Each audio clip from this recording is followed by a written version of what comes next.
If you're about to create your author website or you've already got one, you'll want to make sure that it's got these must-haves that authors sometimes overlook, including one tip that I don't think I've seen any other authors use at all.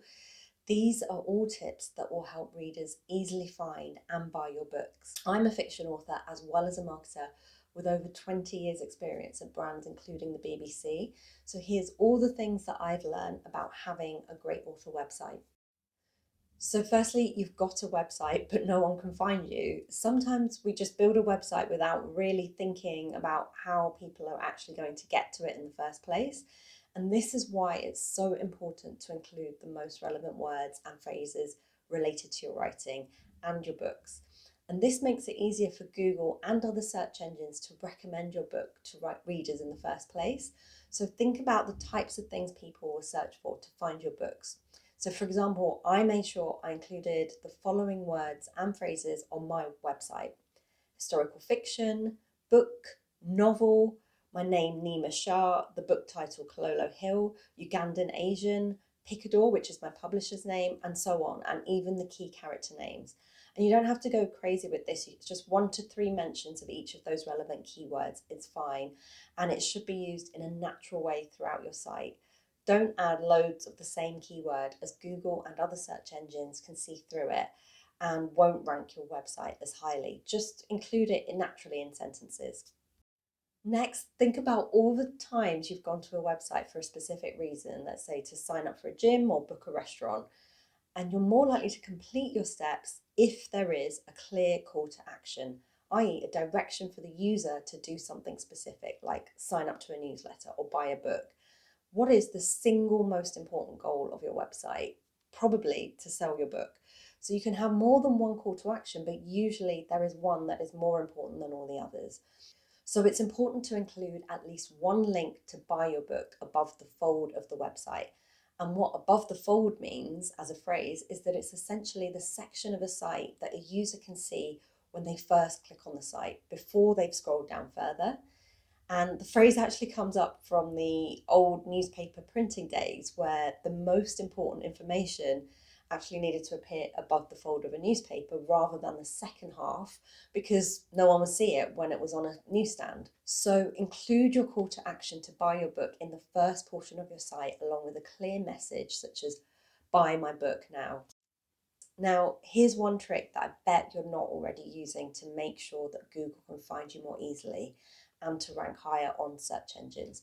I rarely see anyone use this trick. I don't think I've ever seen anyone use it actually, but it's super simple once it's set up. If you can, include social media embeds.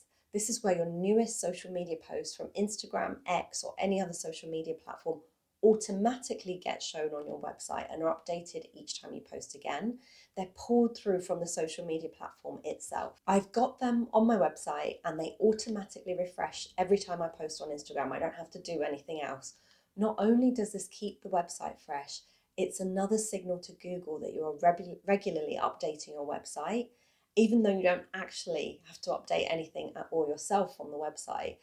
Once you've added these, and it's actually done automatically via new social media posts, and it means you can rank higher when people search for you. So you can usually do this via connecting Instagram to your WordPress website, and I believe it's available via other services such as Squarespace and Wix too. And you might be able to include all sorts of social media platforms from X to YouTube to Threads on there. Google loves new and fresh content on websites, so you might also want to consider creating a blog if you're thinking keep updated. But connecting via social media embeds are a great way because they save time and they don't require the extra work of a blog. And before I go on to the next tip, if you're finding this video helpful, I'd love it if you could leave a comment or even subscribe to the channel, as it also shows YouTube that this video is worth watching and sharing with others. On to the next tip.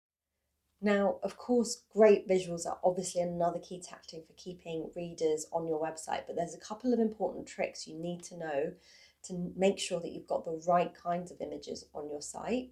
So remember that people sometimes search on Google via image search rather than text.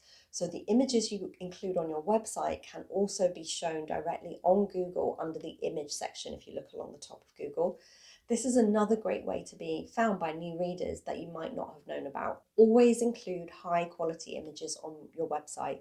Grainy and poor images not only leave a bad impression for your website viewers, but they're also more likely to click off.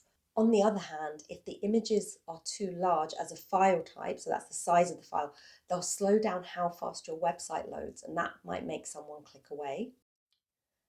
And then another thing is you don't want to give a website user any reason to click away from your site. So you need to ask yourself, is your site logical to use? Is there some clean space and a few key quality images rather than being cluttered with lots of text and imagery that's really hard to use and read?